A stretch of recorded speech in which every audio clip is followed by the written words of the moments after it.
अच्छा, मुझे लोग कहते हैं कि यार आप मुसलमान हैं। मैं कि बेशक। तो यार मुसलमान होकर आप गाय को माता क्यों कहते हो? मैंने कहा यार प्रश्न तो तूने ठीक किया, लेकिन जवाब भी ठीक ही होगा। जब वो मुझसे पूछा गया कि आप गाय को माता क्यों कहते हो, तो मैंने कहा हम किसान के पुत्र हैं। जब मैं 3 बरस का बच्चा था, छोटा, मेरी माँ गाय का चारा पानी करके, नहला धुलाकर, मालिश वगैरह करके जब गौ माता का दूध निकालती थी, और गौ माता का दूध जब मेरी माँ मुझे पिलाती थी, तो मुझे दूध देते वक्त गौ माता ये नहीं देखती थी कि ये बच्चा हिंदू का है या मुसलमान का है।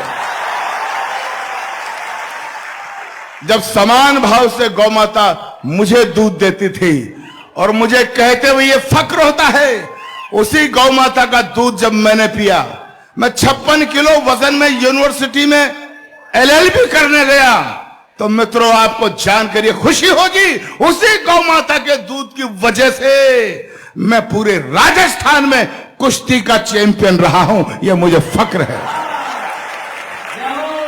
युगों युगों से भरत भूमि की शान रही गौ माता है। इस मिट्टी के कण कण की पहचान रही गौ माता है। गौ माता है जिसका अमृत पी के खुद को खड़ा किया। गौ माता है जिसने हमको पाल पोष कर बड़ा किया। गौ माता है जिसकी चर्चा त्रिभुवन में पर्याप्त हुई। गौ माता है जो समुद्र मंथन से हमको प्राप्त हुई। गौ माता है जिसके निस्दिन गुरु वशिष्ठ गुण गाते थे। कृष्ण कन्हैया नटवर नागर जिसका यश दोहराते थे। हम ऐसी गौ माता को, अब मुझे ताकत देना मेरे संकल्प को, हम ऐसी गौ माता को अब नहीं भटकने देंगे। और शीश भले कट जाए लेकिन गाय नहीं कटने देंगे। अरे भाई इतना हल्ला, मजा आ गया। मैं तो समर्थन में पाकर गदगद हो गया।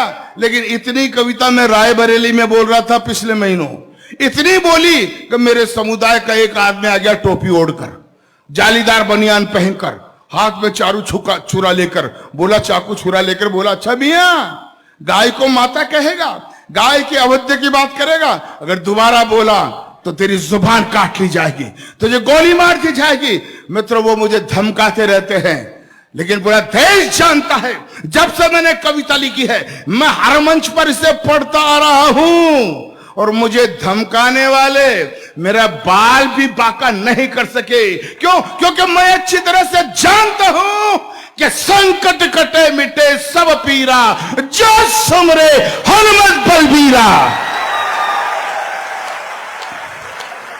जिस आंगन में गाय नहीं वो घर भूतों का डेरा है। जिस आंगन में गाय नहीं रहता घनघोर अंधेरा है, और जिस आंगन में गाय नहीं वो घर भूतों का डेरा है। अरे जिस आंगन में गाय नहीं, अगली पंक्ति में समर्थन देना, जिस आंगन में गाय नहीं यमदूत वहां पर हंसते हैं, और जिस आंगन में गाय बंधी हो देव वहां जा बसते हैं।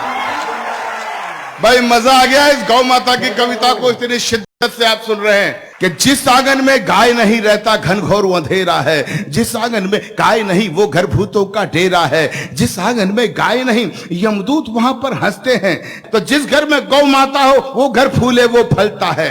जिस घर में गौ माता हो खुशियों का दीपक जलता है। जिस घर में गौ माता हो उस घर के भाग संवर जाते। गाय पूंछ को पकड़ लोग वैतरणी पार उतर जाते। तो गौधन का वध करने वाले, गौधन का वध करने वाले द्रोही कंस कहते हैं, और गौपालक के घर में बंसी नटवर शाम बजाते। हमारे चैनल को लाइक करें, सब्सक्राइब करें, आगे शेयर करें, कमेंट। ये तेरा मुखड़ा ही मुझको भाता है, देख के तुझको दिल